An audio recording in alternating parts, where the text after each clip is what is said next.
All right, let's talk about something that could totally flip your training on its head: junk volume. Seriously, if you've ever felt like you're just spinning your wheels in the gym, you know, you're working harder and harder but not really getting bigger, then this one is for you. We're going to dig into the science of why more isn't always better for building muscle. So here's the big question. Are those extra gut-wrenching sets you're throwing in at the end of your workout actually helping you? Or could they be the very thing that's holding you back from making progress?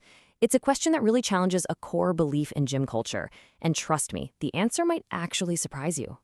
So here's how we're going to break it all down.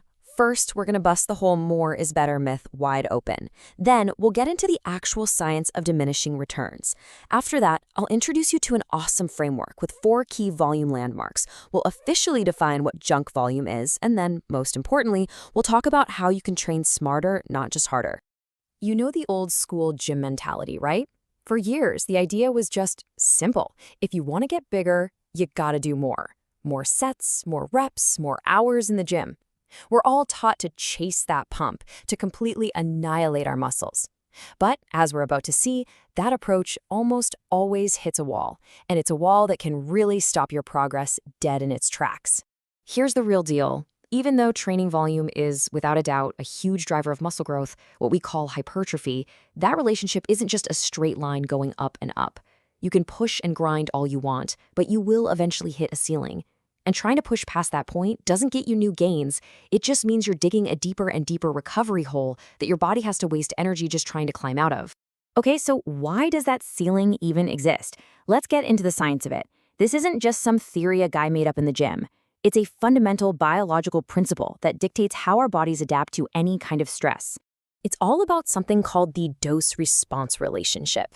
I want you to think about your training volume like it's a medicine.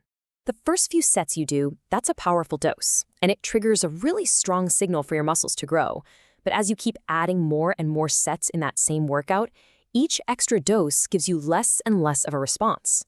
Pretty soon, you're not getting any extra benefit at all, just more of the side effects, like crazy fatigue and muscle damage. And the science on this is crystal clear. Research from weightology shows this perfectly. The process of building new muscle tissue, muscle protein synthesis, it follows what's called a logarithmic curve. So it shoots up right after your first few hard sets, but then it quickly starts to level off. Any extra sets you do past that point, they're not stimulating any more growth. They are just creating more damage that your body has to spend precious resources repairing. Resources that, by the way, could have been used for actually building muscle. So, is there a sweet spot? You bet. A major meta-analysis gives us a really powerful guideline here. It turns out that for most people, on average, the best muscle growth from a single workout happens somewhere in the ballpark of 6 to 8 hard sets for a muscle group. You go much beyond that, and the gains just kind of flatline. This right here is our first big clue to training smarter. Okay, so how do we actually use this information? This is where it gets super practical.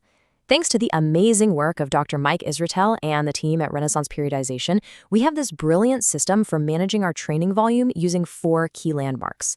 First up is what's called maintenance volume, or MV.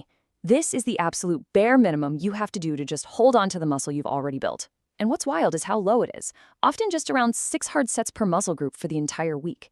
Knowing this is so useful for things like deloads or, those times when life just gets insane and all you can do is maintain your progress.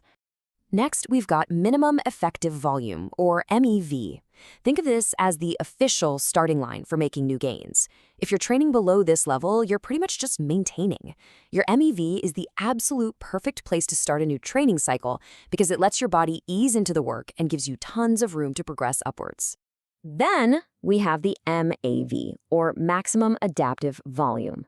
Now, this isn't just one number. It's more like the sweet spot range where you're making your best possible progress.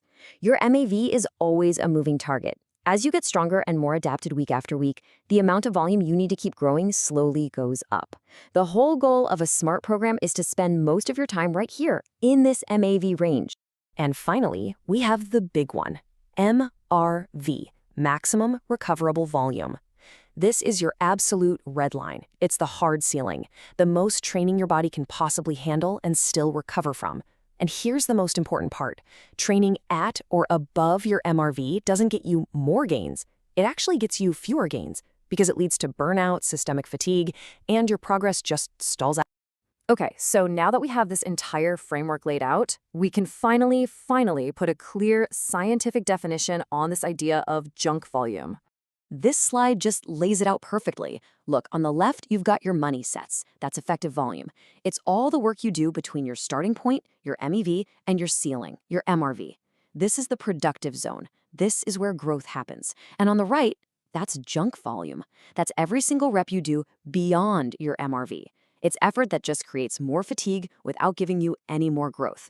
It is literally wasted work. All right, so the theory is cool, but how do we actually put this into practice?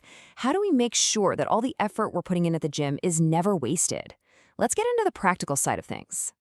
This is what a really smart training block or a mesocycle actually looks like in the real world. You see, you don't start at your max. You start light at your MEV. Let's say it's 12 sets per week for a muscle. Then, each week, you strategically add a couple of sets, keeping yourself in that productive MAV range and constantly overloading. You only push all the way up to your MRV in the very last week before a deload. Then you pull way back to your maintenance volume, let all that fatigue drop off, and get your body ready for the next block.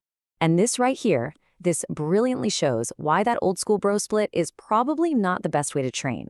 Trying to cram, say, 20 sets for your chest all into one Monday session means a huge chunk of that workout is just junk volume. Why? Because you blow way past that effective per session limit of around 6 to 8 sets. You would get much better results by splitting those same 20 sets into 2 or even 3 smaller sessions during the week. That way, every set counts. So here it is, your personal toolkit. First, add volume slowly and gradually. Second, make recovery, sleep, and nutrition your absolute top priority. If your weekly volume starts getting really high, split it up over more days. And probably the most important thing, listen to your body and your logbook. If you see your performance stalling or even dropping, that's the clearest sign there is that you've hit your MRV and it's time to deload, not to add more work. So I'll leave you with this final thought. Understanding and avoiding junk volume, it's not about training lazy or not training hard. It's about being incredibly efficient. It's about making every single set you do count for something. So what if by just getting rid of that wasted effort, you could actually spend less time in the gym and get significantly better results? Remember, science is constantly evolving. To avoid missing the next scientific analysis and protocol, don't forget to turn on notifications and subscribe. See you in the next one, and let's meet in the comments to discuss what topic we should cover next.